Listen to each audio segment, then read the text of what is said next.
All right, this is the second part of this 6.1a lesson, Properties of Exponents. And this time we're going to talk about power of powers.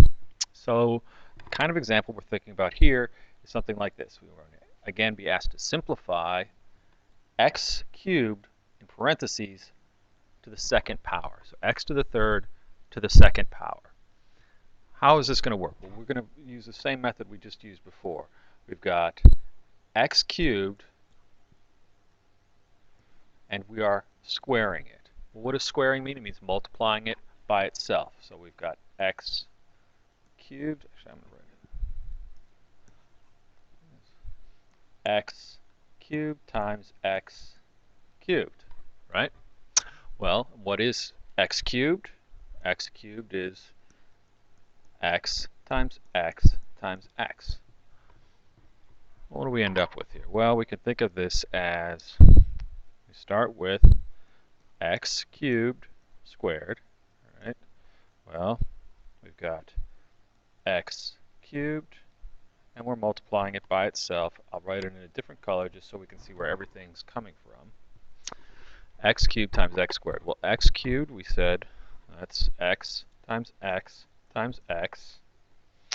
And the other x cubed, that gives us another x times x times x, and we're multiplying them together.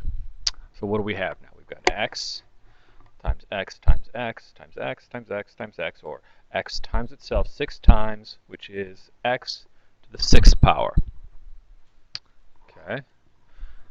How do we get there? Well, how do we get from 3 and 2 all the way over to 6? By multiplication, right? 3 times 2 equals 6. And that, again, that should make sense. X cubed, what does that mean? It means, like we said, it means 3 of these x's multiplied by itself. Okay, by x multiplied by itself 3 times. Squaring it means we're going to do that and then multiply that thing by itself. So we're going to have the 3 x's, and then we're going to have 3 more.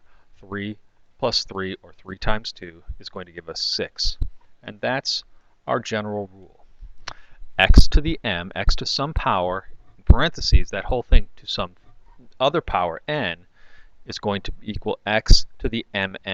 And remember, now I write it as mn, but mn just means m times n.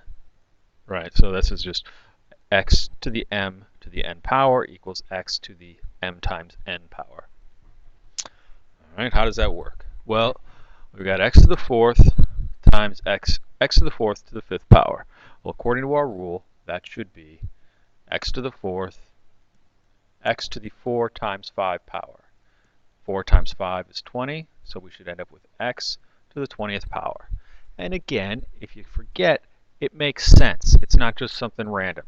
We're going to have x to the 4th times x to the 4th times x to the 4th times, blah, blah, blah, blah, right? 5 times. Each one of these is 4 x's. X times x times x times x. So if I've got 4 plus 4 plus 4 plus 4 plus 4 plus 4, or 4 times 5, I should end up with 20. Okay, doesn't matter what variable we're using. Obviously, z is going to work the same way as x. So z to the 3rd to the 4th power is going to be z to the 3 times 4 power. 3 times 4 is 12. So we get z to the 12th. And it also doesn't matter if we're using numbers or letters or whatever. 4 squared, 4 to the 2nd power to the 5th power, should be 4 to the 2 times 5 power. And we end up with 4 to the 10th. All right. And that's it, the power of a power rule.